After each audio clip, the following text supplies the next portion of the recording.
Imagine this. It's Christmas, December 27th, 2025. The whole city of Gelsenkirchen, Germany is asleep. Families are eating, laughing, celebrating. But deep underground, beneath one of Germany's most trusted banks, a group of men in masks are drilling through solid concrete. By the time anyone noticed, they were already gone, and they took up to $105 million with them. This is the story of the most brazen bank robbery in modern German history, and the criminals have never been caught.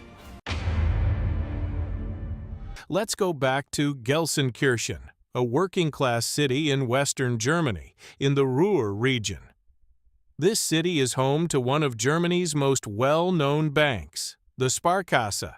Think of it like the People's Bank. It's not a fancy private bank for the super rich. It's a community savings bank, trusted by ordinary families, immigrants, workers, elderly people. The Ruhr branch of Sparkasse had 3,300 safe deposit boxes.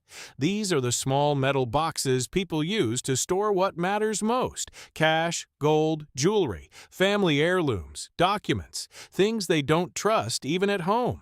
And this Christmas, all of it was taken. Here's how they did it, and this is where it gets cinematic. The thieves entered through an underground parking garage next to the bank. They didn't break down the front door. They didn't threaten anyone. They went underground, silent, invisible. Then they used a massive industrial drill to bore straight through the wall of the vault. Not a crack, a hole, big enough to walk through. Police believe the team spent the entire Christmas weekend inside that vault. Saturday the 27th, Sunday the 28th. They had days, so they took their time and cracked open box after box after box. Over 3,100 safe deposit boxes, opened, emptied, gone. 95% of every single box in that branch was broken into. Then, on Monday morning, December 29th, a fire alarm goes off. Emergency responders arrive. They walk in, and they find the hole. The robbers? Already gone. Security cameras caught one clue: a black Audi RS6, masked men inside, driving away from the garage early Monday morning. The license plate, stolen, from a car 200 kilometers away in Hanover. A spokesperson for the Gelsenkirchen police said, and I quote, "This was very professionally executed."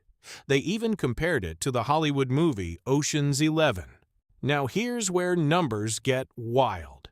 The official estimate, 30 million euros, about $32 million. But investigators say the real number could be anywhere between 10 million euros and 90 million euros. That's up to $105 million.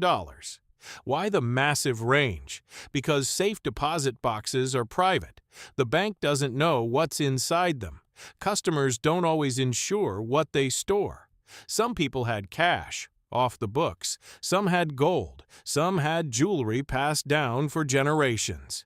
The average insured value per box was 10,000 euros. But many customers said the actual value was far, far higher. German news agency dpa called it one of the largest thefts in German history. Here is the part of the story that shocked everyone.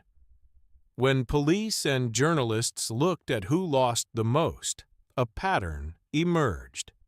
The majority of victims were of Turkish or Arab origin, immigrant families, people who came to Germany decades ago, worked hard, saved their money, and chose to store it in a bank box rather than back home.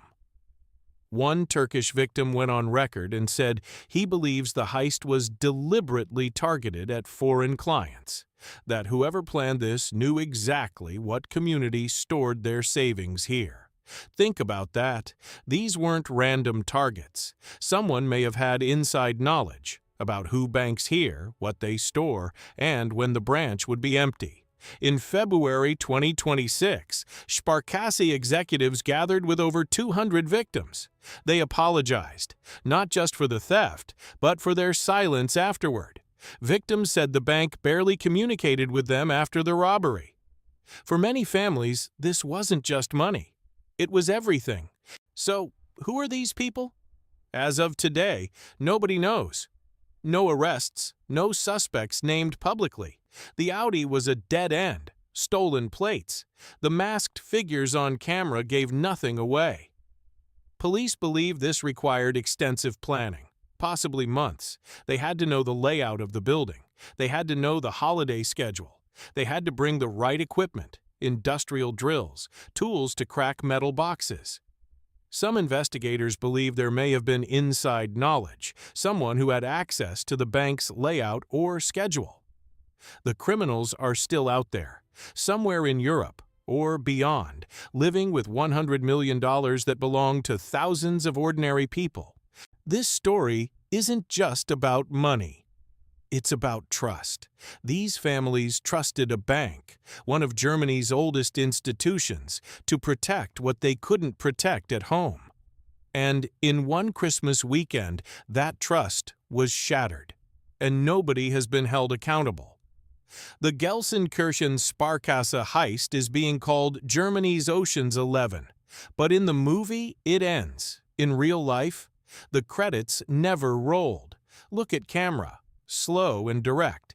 If you found this story as crazy as I did, hit that like button, share this with someone who needs to hear it, and subscribe, because I cover stories like this every week, the ones the mainstream misses. I'll see you in the next one.